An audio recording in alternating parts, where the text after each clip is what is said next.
Dostlar, herkese sevgiler, selamlar. Bu haftada kaldığımız yerden devam edeceğimiz şekilde yaptığımız ruhsal celselerimize ait tebliğlerimizin okumasıyla devam ediyoruz. Hemen başlayalım.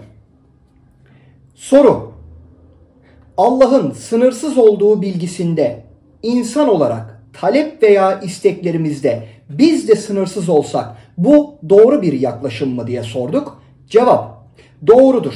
Sınır yok. Sınırlılık Allah'tan ayrı olduğunuzu düşünmenizdir. Hak edilenin sınırı yok. Onun sınırı yok. Kendini layık gören sınırsızlık ile ister. Acele etmeden sınırsız ister. Neden olmadı diye düşünmeden ister. Her şey olacağı zamanda olur diye bir bilgi verdiler. Uzun zamandır benim de hem celselerin vesilesiyle veya paylaştığım bireysel yayınlarda bizim Allah'tan ayrı olduğumuz veya onun bize layık gördüğünü bizim kendimize göremediğimizle ilgili bu düşük frekansı hayatımızda tezahür ettirdiğimizin hakikati bu cevapta da bir nevi sağlamasını bulmuş oldu diyerek yeni soruyla devam ediyorum. Levitasyon, maddeye fiziksel olarak etki etmenin öğretisi nedir diye sordum. Cevap: madde enerji, sen de enerjisin. Enerji ile karşı karşıya gelir, her şey birbirine etki edebilir diye bir cevap verdiler. Ben de tamamlayıcı nitelikte olması münasebetiyle şöyle bir soruyla devam ettim. Ruhsal fenomenleri varlığımızda nasıl aktif edebiliriz diye sordum. Cevap: derinleşip kalp gözüyle düşünce gücünü birleştirip derinleşince her şey mevcut. Yani boşluk veya kuantum alan veya her şeyin her şey olduğu yer veya benim tanımımla bilinç boyutu, ruhsal boyut diye tanımladığımız yere bir şekilde bilincimizi ve kalbimizdeki enerji alanını rezonansa getirirsek enerjinin enerjiye etki edeceği alanı aktif edebileceğimizin bilgisini paylaşıyor ruhsal alemdeki dostlarımız. Yeni soruyla devam. İnsanın topraktan yaratılmasının gerçek bilgisi veya bilimsel karşılığı nedir diye sordum. Cevap: enerjinin yoğunlaşmış hali. Yoğunluk sembol. Sembollerle doğmak ve bitmek ile ilgili. Topraktan bitmek gibi. Bu cevabın arkasından arkadaşlar ben içsel olarak şöyle bir bilgi aldım. Her şeyle bir olduğunuzu hissedin. Ki nihayetinde topraktan var olmanın bilgisi DNA olarak da zaten bilimsel olarak araştırıldığında günümüz koşullarında bu bilginin gerçekliği ortaya çıkıyor. Ama ruhsal dostlarımız daha üst bir boyut bilinciyle sembollerin ötesine geçmemizi, her şeyin bir alanda tezahür ettiğini bizlere paylaşıyorlar deyip yeni bir soruyla devam edelim. Bu soru da YouTube'daki yayınların yorum alanında, kusura bakmasın ismini şu anda hatırlamıyorum, bir dostumuz güzel bir soru paylaşmamızı bize önerdi. İlahi Nizam ve Kainat kitabıyla ilgili diye bir parantezi açayım. Soruyu paylaşıyorum. İlahi Nizam ve Kainat kitabında misafir gezegenin bilgisi ve üzerimizdeki vazifesi nedir diye sordum. İlahi Nizam ve Kainat kitabını okuyan kişiler zaten kitabın ortasından itibaren olan ki insanın geleceğiyle ilgili akış bilgilerinde bu bilginin de varlığını hatırlayacaklardır. Okumayanlara da buradan tavsiye ediyoruz. Vazifesi devam eden bir kaynaktır diyerek cevap: zamanı geldiğinde buluşma diye bir cevap verdiler. Ben de tamamlayıcı olması münasebetiyle biraz önceki gibi şöyle bir soru sordum. Nasıl bir buluşma diye ikinci bir soruyu ilettim. Cevap: ihtiyaç duyulan değişiklikler için manyetik alanda tesir yağıyor. Yavaş yavaş yaklaşan, dünyaya bir etki, zamanı geldiğinde diğerleri gibi burada olacaklar. Ruhsal alemden el uzatanlar diye bir cevap verdiler. Bunu da arkadaşlar çok uzun zamandır sizlere paylaşıyoruz. İçerisinde bulunduğumuz dönem üst boyutlardan bir olandan daima bu özgür irade gezegenimize yoğun bir tesir akışı mevcut. Bunu ben ve benim gibi bu hakikatleri paylaşan dostlarımız zaten uzun zamandır sizlere aktarıyorlar. Ama bu bilgiler, hep söylüyorum, vakti gelene açılır. Gönlü bu yola hazır olanlara açılır ve içsel olarak bir davetiye çıkarır. Burada da dostlarımız açık bir şekilde diyorlar ki ruhsal alemden el uzatanlar bu tesirler vesilesiyle veya İlahi Nizam ve Kainat kitabındaki gezegen bilgisiyle bizlere yaklaştığını söylüyorlar. Şimdi paylaşacağım soru da 1982 yılında Sirius misyonundaki yapılan celse, ki Ergün Arıkdal'ın medyumluğunu yaptığı bir celsedir. Hatta bu yayının altına da bu daha öncesinde birkaç kere paylaşmıştım. Ancak şu anda içimden böyle bir niyet paylaşıldı diyeyim. Açıklama bölümüne de 1982 yılında Ergün Arıkdal'ın bizzat medyumluğunu yaptığı 50 küsür sayfalık bir ruhsal tebliğ dizisini de size drive linki olarak paylaşacağım. İlgilenenler oradan nasiplensinler. Bu bilginin ışığında şöyle bir soru sordum. 1982 Sirius misyonu celsesinde geçen beyin hücre irtibatı münasebetinde şu an için %12 seviyesine ulaştı mı? Bizim için durum nedir diye sordum. Şöyle yine bir parantez açayım. Beyin hücre irtibatı dahilinde bizden beklenen seviyenin minimum %12 seviyesinde olması gerektiği ile ilgili bir bilgi paylaşılıyor. Ben de dedim ki şu andaki durum nedir? Cevap: yaklaştı. Çok yaklaştı. Çok az kişide çok yaklaştı.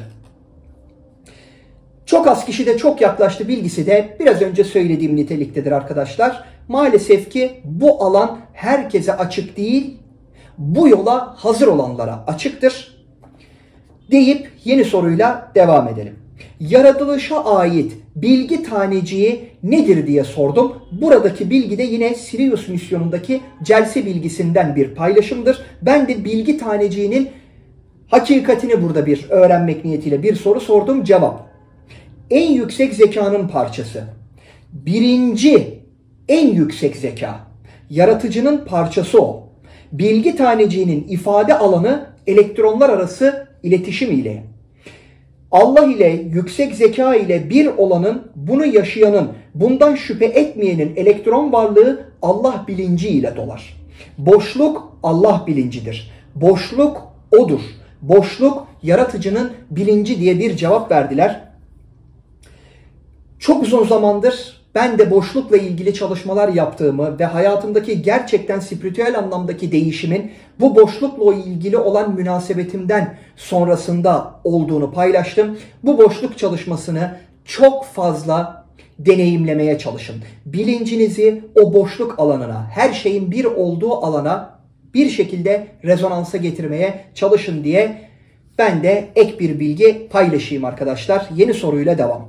Üst boyutların gözünden veya bilincinden Allah bilgisi nedir diye sordum. Cevap: her şeyin sebebi en yüksek zeka, birlik bilinci, her şeyin başlangıcı yaratımın kendisi ve bilgisidir diye bir cevap paylaştılar. Buradaki cevap gönlüne dokunanlara zaten çok yüksek tesirde bir şifa, bir iman alanı yaratacaktır deyip bunun üzerine ben çok fazla yorum yapmak istemiyorum. Çünkü ne söylersem söyleyeyim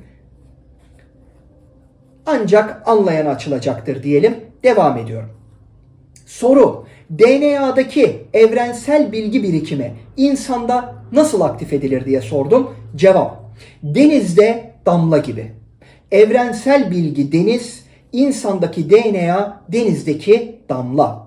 Parça bütünün bilgisinin tamamını taşır. İnsan en yüksek olanın parçası olduğunu kabullendiğinde, şüphe etmeden mezun olup yolda olduğunda denizi varlığında aktif edecektir. Bu bilgiyi çok düşünün. Damlanın denize dönüşmesi bir olmanın ifadesidir. Hem çok kolay hem çok zordur bu diye bir cevap verdiler. Bana göre bu cevap arkadaşlar insanın bütün tanrısal varlığını, bütün evrensel ahenk içerisindeki hakikatini 3 veya 4 cümleyle bana göre çok net bir şekilde paylaşıyor. Umarım herkesin gönlüne bir şekilde dokunuyordur diye ben de ümit ediyorum, temenni ediyorum. Soru: bedenin kısıtlı hali bizim onu kısıtlı görmemizden mi kaynaklanıyor? İnsan kısıtlı mı yaratıldı diye bir soru sordum. Cevap: fiziksel olarak kısıtlılık var. Bu denge ile ilgili. Denge ve uyum ile ilgili. Onun dışındaki her şey kafada. Bütün sınırlar sadece kafada. Biz kendimizi layık göreceğiz değerli arkadaşlar. Biz dünyevi hayatımız içerisindeki kısıtlılıkları, sınırlılıkları varlığımızdan ekarte etmediğimiz sürece bilinç daima o sınırlılık üzerinden tezahür ettirmeye devam edecek. Ancak biz evrensel varlığımızı, tanrısal varlığımızı herhangi bir dogmaya, herhangi bir ideolojiye, herhangi bir inanca kurban etmediğimiz sürece ki arkadaşlar hep söyledik, yine söylüyorum. Mezheplerden tutun, dinlerden tutun ama dinler derken günümüzdeki bağnaz, anlaşılmayan, okunmayan, akledilmeyen, sorgulanmayan din anlayışından bahsediyorum. Sınırlılık hali hiç kimsede aktif olmayacak. İsteyen bu söylediğimi doğru anlasın, isteyen eğri anlasın. Hep söyledik. Ne düşünüldüğünün de bizim açımızdan çok bir anlamı yok. Ben sadece vazife üzerine bu bilgileri paylaşıyorum. Umarım bir nebze ışık olur ve ideolojik ve atalardan, geçmişten gelen anlam ifade etmeyen bu kısıtlılık hali insanlarda bu bilgilerle, bu paylaşılan enerjiyle bir özgürlüğün alanını aktif eder. Son sorumuz: sıvımsı ışık nedir? Titreşimlerin düşürülerek bu ışığın form alması nasıl gerçekleşir diye sordum. Yine bu konuların içerisinde olan dostlarımız sıvımsı ışık bilgisinin aslında kuantum alandaki elektronlar arası veya atom altı düzlemdeki bilginin veya enerjinin nasıl var olduğu ile ilgili, nasıl çalıştığı ile ilgili bir terimdir. Bir semboldür arkadaşlar sıvımsı ışık. Ben bunu daha detaylı anlamda size aktarabilirim ama hep söylüyorum, benim burada 50 dakikalık bir video yayınlamamın kimseye faydası olmaz. Sıvımsı ışık diye eğer araştırırsanız kuantum bilgisinde, enerji bilgisinde, boşluk bilgisinde nereden bakmak isterseniz bir şekilde bu bilginin sizin gönlünüzde yakacağı ışık veya ateşi zaten bilgiyi toplayabileceğiniz şekilde şu anda kitaplarda, internette mevcut. Bilgi kolay değil, hissetmek hiç kolay değil. Biraz çabalamak, biraz mücadele etmek ve gayret etmek gerek. Disiplinli bir yolculuk ile. Cevabı: çok derin bilgi bu. Görevlerle ilgili, zaman, sırasıyla her şey. Görevin sonu yok, yolun sonu yok. En yukarıya değene kadar yolun sonu yok diye bir cevap verdiler. Teorik bilginin ötesine geçmeyle ilgili arkadaşlar, cevaptan da duyduğunuz gibi teorik bilgiye dediğim gibi biraz araştırarak ulaşabiliriz, ulaşabilirsiniz. Ama bunun içselleştirilmesi noktasında disiplinli bir gayret, disiplinli bir negatif varlığımızı pozitife dönüştürme ile ilgili bir mücadele hali bu bilginin varlığımızda aktif olacağını net bir şekilde söylüyor diyelim. Bu haftada sizlere ışık olmasını, gönlünüzde ruhsal varlığınıza dokunma ile ilgili bir adım olduğunu temenni ederek celse okumalarımızı tamamladık.